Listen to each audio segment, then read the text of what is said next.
सभी बच्चों को सुप्रभात। और हिंदी की क्लास में आज हम फिर उपस्थित हुए हैं आधुनिक काल के युगों को लेकर। तो आज हम आपको दो युग पढ़ाएंगे, छायावाद और प्रगतिवाद। दो युग पढ़ाएंगे आप लोगों को, ठीक है। तो आइए सबसे पहले बात करते हैं उसी क्रम में फटाफट के अंदाज में छायावाद युग की बात कर लेते हैं। देखिए, पहला युग था भारतीय युग, दूसरा था हमारा द्विवेदी युग और तीसरा आता है हमारा छायावाद युग। तो आइए बात करते हैं छायावाद के युग। छायावाद है क्या, किसने, इसके प्रवर्तक कौन रहे और कौन कौन से कवि हुए, उनकी रचनाएं, छायावाद की प्रवृत्तियाँ, इन सबको आइए देखते हैं, ठीक है। चलिए देखिए, हिंदी में हमारा अगला है छायावाद युग। यहाँ युग लगा लीजिए, छायावाद युग। और छायावाद युग के प्रवर्तक जयशंकर प्रसाद, यहाँ पर लिख लीजिए, प्रवर्तक इसके रहे हैं जय शंकर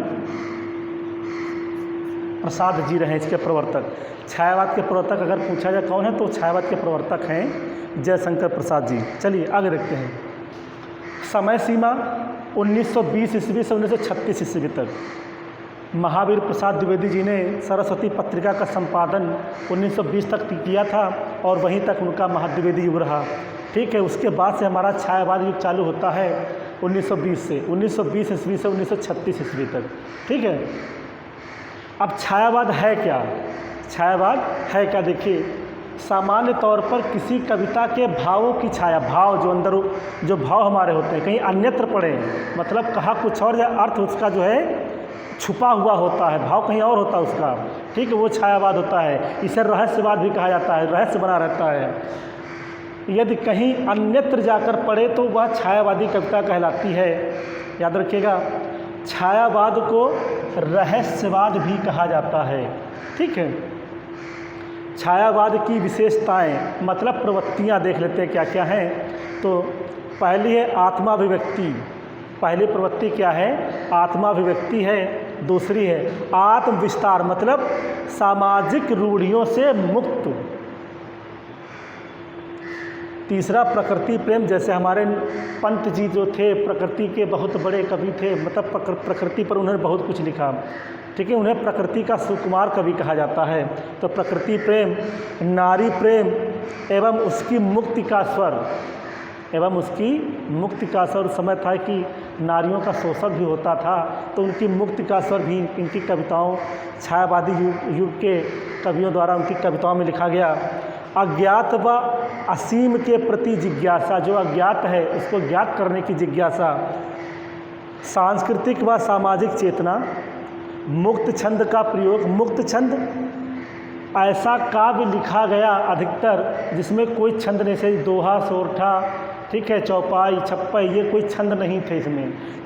जब ये छंद ना हो तो उसे मुक्तक छंद कहते हैं। और कुछ लोगों ने इसे मुक्तक छंद को केचुआ छंद या रबड़ छंद कहा है, ठीक है, मतलब कोई छंद नहीं होता इसमें, मुक्तक छंद। प्रकृति संबंधी बिंबों की बहुलता। तो ये हमारे हो गई छायावाद की विशेषताएं। आइए बात करते हैं छायावाद के चातुष्ट, यहाँ पर के लगा लीजिए। छायावाद के चातुष्ट मतलब चार स्तंभ कौन कौन कहे जाते हैं। तो छायावाद के चार स्तंभ जो हैं, सबसे पहले खुद प्रवर्तक जयशंकर प्रसाद जी हैं, दूसरे सुमित्रानंदन पंत जी हैं, और तीसरे सूर्यकांत त्रिपाठी निराला जी, और चौथी कौन है, महादेवी वर्मा। ये चार छायावाद पूरा युग नहीं, चार लोगों पर ही निर्भर रहा। ये चार ही लोग इस युग में बढ़ चढ़कर हिस्सा लिए, कविताएं की। आइए आगे देखते हैं। छायावाद युग में काव्य रूपों का प्रयोग, किन काव्यों का प्रयोग किया गया, तो चार प्रकार के काव्यों का प्रयोग किया गया। पहला है मुक्तक काव्य। पहला क्या है, मुक्तक काव्य, मतलब जिसमें किसी भी छंद का प्रयोग ना किया जाए, वह मुक्तक काव्य होता है। निराला जी हैं और पंत जी हैं, सबसे ज़्यादा निराला जी ने मुक्तक काव्य लिखा है, पंत जी हो गए। कुछ महादेवी वर्मा जी ने भी मुक्तक छंदों का प्रयोग खूब किया है। मुक्तक छंद मतलब बिना छंद के लिखा उन्होंने। जैसे पहले होता था, जैसे हमारे कबीर दास थे, तुलसीदास थे, सूरदास थे, ये लोग छंदों का प्रयोग करते थे। जैसे कबीरदास हो गए, इन्होंने दोहे लिख डाले और प्रत्येक दोहे में देखिएगा, प्रत्येक दोहे में मात्राएं एक समान रहती, कहीं पर भी एक मात्राओं का अंतर नहीं होता है। ठीक है, सभी लोगों ने ऐसा लिखा, लेकिन यहाँ पर छंदों का प्रयोग नहीं कर पाए और मुक्तक छंद के बारे में लिख दिया, मतलब मुक्तक छंदों में कविता की किसी भी छंद का प्रयोग नहीं है। गीत काव्य की बात करते हैं, दूसरा काव्य गीत काव्य लिखे गए, जैसे प्रसाद जी का करुणालय, ये गीत काव्य है। पूछा था, जैसे ऑप्शन दे दिए गए उसमें करुणालय दे दिया गया, तो ये कौन सा काव्य है? गीत काव्य है। या पूछ दिया है कोई एक गीत काव्य लिखिए, गीत काव्य बताइए, तो क्या करुणालय हो गया। पंचवटी प्रसंग निराला जी की रचना हो गई, जो गीत काव्य है। शिल्पी और दूसरे सौंदर्य रजत शिखर, ये सुमित्रानंदन पंत जी की गीत काव्य है। फिर बात करते हैं प्रबंध काव्य की बात करते हैं, तो प्रबंध काव्य में कामायनी, इसे महाकाव्य भी कहते हैं। कामायनी व प्रेम पथिक जयशंकर प्रसाद जी की रचना है। ठीक है, और ये कैसा काव्य है? प्रबंध काव्य है। ग्रंथि, लोकायतन और सत्यकाम सुमित्रानंदन पंत जी का प्रबंध काव्य है। और तुलसीदास जो रचना है वो निराला जी की प्रबंध काव्य है। बात करते लंबी कविता, और चौथा क्या था? काव्य रूप। लंबी कविता के रूप में भी कविताएं लिखी जाती थीं, तो प्रलय की छाया प्रसाद जी की है। सरोज स्मृति व राम की शक्ति पूजा निराला जी की रचना है। सरोज स्मृति रचना जो है 11 वर्ष की उम्र में इनकी बेटी का नाम सरोज था और 11 वर्ष की उम्र में उसकी मृत्यु हो गई थी। ठीक है, तो उसी की याद में इन्होंने सरोज स्मृति काव्य लिखा। ठीक है, ये लंबी कविता के रूप में लिखा था। फिर उसके बाद है राम की शक्ति पूजा निराला जी की रचना है, और परिवर्तन जो है पंत जी की लंबी कविता है। ठीक है, तो ये हो गए आपके काव्य रूपों का प्रयोग। इसके बाद देखते हैं कि छायावाद युग के प्रमुख रचनाकार और उनकी रचनाएं। ठीक है, आइए देखते हैं आगे।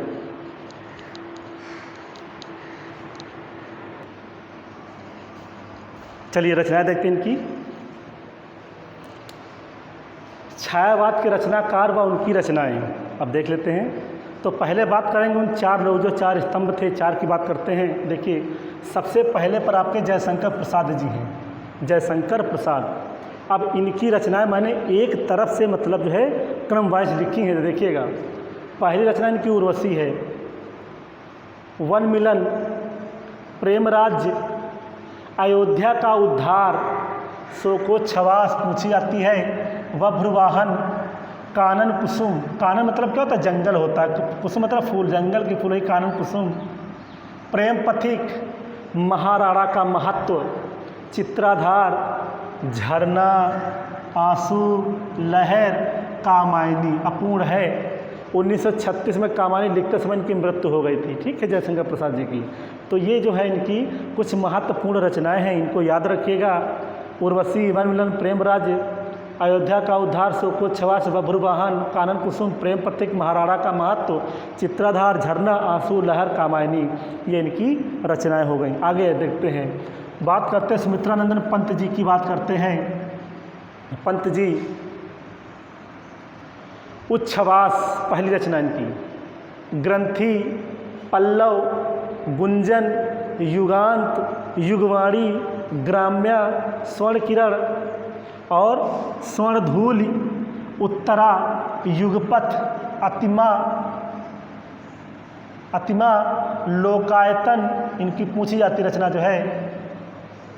कला और बूढ़ा चांद, बहुत इंपॉर्टेंट रचना इनकी पूछी जाती है। कला और बूढ़ा चांद पंत जी की रचना है। वीणा, चिदंबरा बहुत पूछी जाती है, और इस चिदंबरा पर इनको हिंदी का सर्वश्रेष्ठ ज्ञानपीठ पुरस्कार 1968 में प्राप्त हुआ था। और आखिरी रचना इनकी कौन सी? सत्यकाम है।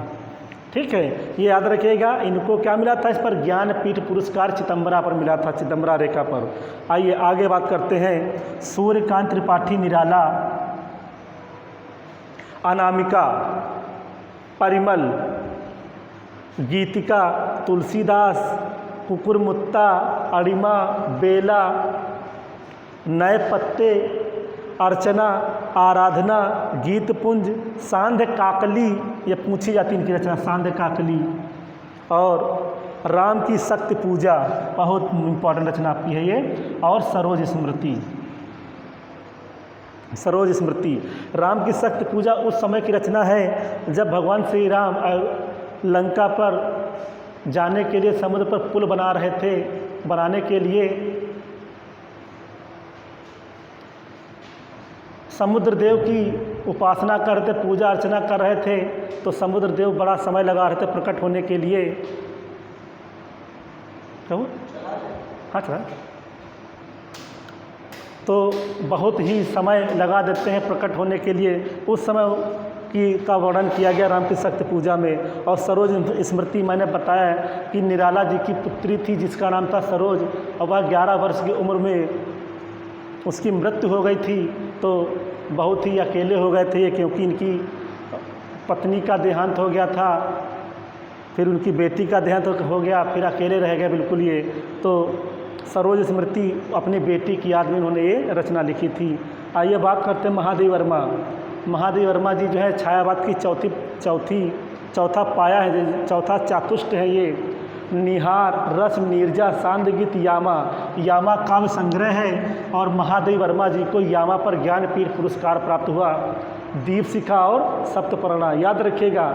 महादेव वर्मा को किस पर? यामा पर। यामा क्या है? एक काव्य संग्रह है, इसमें कविताओं का संग्रह किया गया है। राम कुमार वर्मा जी की बात करते हैं, यहाँ डॉक्टर लगा लीजिए, डॉक्टर राम कुमार वर्मा। रूपरास, निशीत, चित्ररेखा, आकाश गंगा, ये इनकी छायावादी रचनाएं हो गई। उदय शंकर भट्ट की राका ये पूछी जाती है। राका कौन है? राका चंद्रमा।